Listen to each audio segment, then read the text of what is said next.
Eu gostaria de falar aqui agora, chamar o pessoal que está um pouco preocupado com essas pesquisas de opiniões, principalmente da Quest.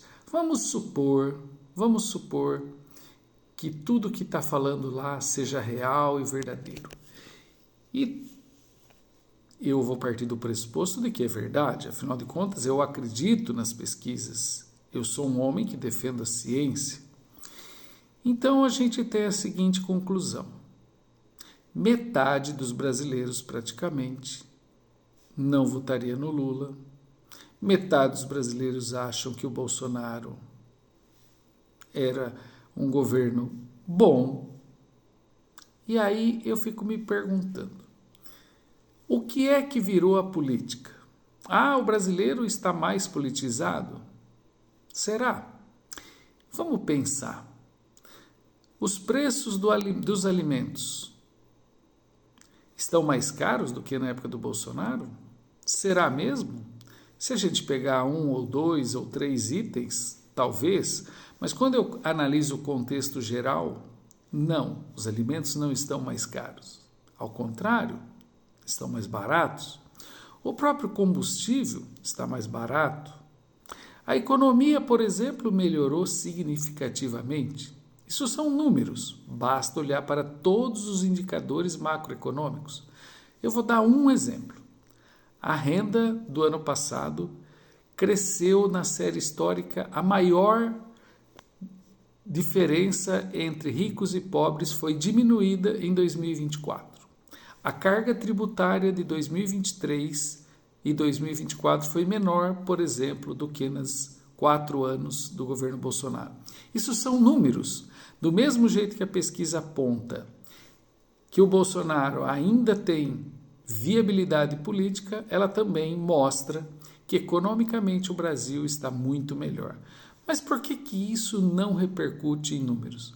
Porque a política não é uma ciência da racionalidade simplesmente. Os elementos emocionais e ideológicos contam e contam muito. E eu quero dizer uma coisa com muita tranquilidade. Quem perde, caso o presidente Lula, por exemplo, não seja reeleito, e nós estamos falando de uma coisa muito longe ainda, porque hoje metade da população continua defendendo valores da extrema-direita, não é exatamente o presidente Lula. Ele, historicamente, já é um vitorioso. Mas quem perde somos nós que acreditamos em equidade, em justiça social, em liberdade de expressão, em inclusão social, em proteção ao meio ambiente. E eu sei que muitas pessoas, e não é à toa que essa pesquisa mostra, não acreditam em nada disso. São negacionistas, acreditam na segregação, acreditam que a desigualdade social é uma questão de mérito. É isso. Nós temos que ir para o debate tendo clareza que nós vamos enfrentar pessoas que vão utilizar de símbolos, muitas vezes, da justiça social, da igualdade, mas que no fundo defende o contrário. Quer um exemplo simples? Está cheio de cristão que acredita que bandido bom é bandido morto.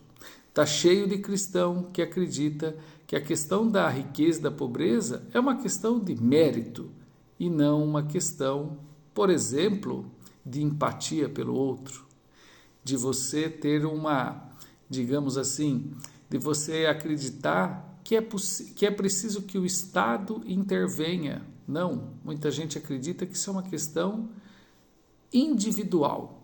Por exemplo, tem gente que acredita, muitos trabalhadores e pobres, e que consegue ter uma mobilidade social que acredita, por exemplo, que isso se deve muito mais ao esforço pessoal do que por políticas públicas. E é esse o debate que nós vamos ter que enfrentar. E isso a gente não pode depender de uma pessoa, de uma figura como o presidente Lula, ou da pessoa cidadã Luiz Inácio Lula da Silva. Isso será entre nós.